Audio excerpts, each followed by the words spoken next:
My name is Zaina, and I'm going to talk about neglect and emotional abuse within a relationship.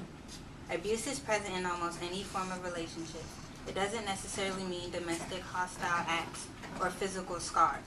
Neglect is a form of abuse in which a person is paid no or too little attention and is disregarded in sight, just like a homeless man on the street.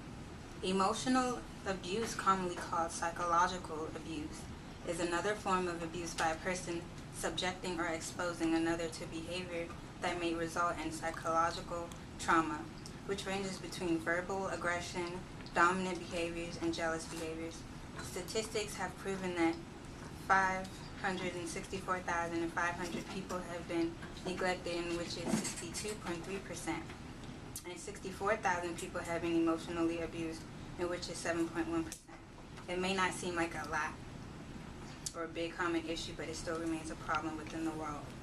My intentions for this speech is to inform the society about this problem, because victims are also a part of our society, and by all means we need to help strengthen it than let those remain silent and hurt.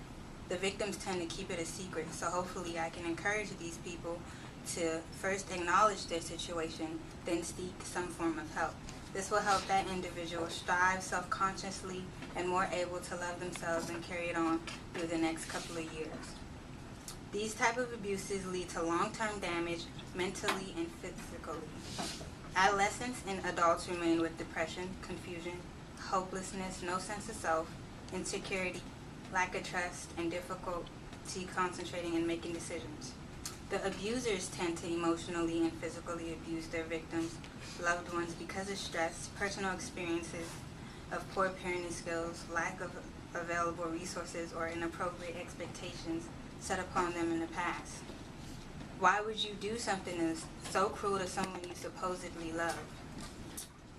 This leads to young adults to feel worthless and blame themselves for most problems they will encounter throughout their lives. It eats away at a victim's self-confidence until they feel they can no longer trust not only themselves but other people. In some circumstances, these victims run away or try to find attention in places they think is convenient for them, and which is not the best or positive way to deal with the problem.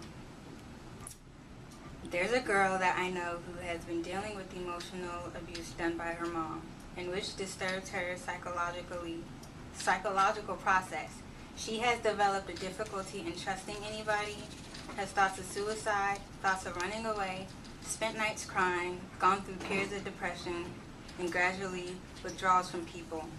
She says the abuse doesn't happen all the time, but when it does, everything just comes out due to her now reserved personality. She learns to forgive her mother eventually, every time. She tends to blame herself for most of her relationship problems, has aggressive tendencies and assertive behaviors. Sometimes she questions her life and if it has any meaning, but due to her Catholic religion and good friends, she prays about it and tries not to worry.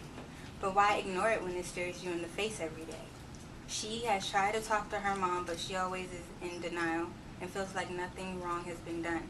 Sometimes she tries to talk to different people but feels like no one understands. But as she believes, nothing lasts forever and better days will come. No matter if some victims are old enough to get over the problem in which they help themselves, neglect and emotional abuse still remains an issue. We as a community should be able to understand and share the feelings of one another, since we are all human and yearn for a sense of love from someone, lending a shoulder or an ear occasionally.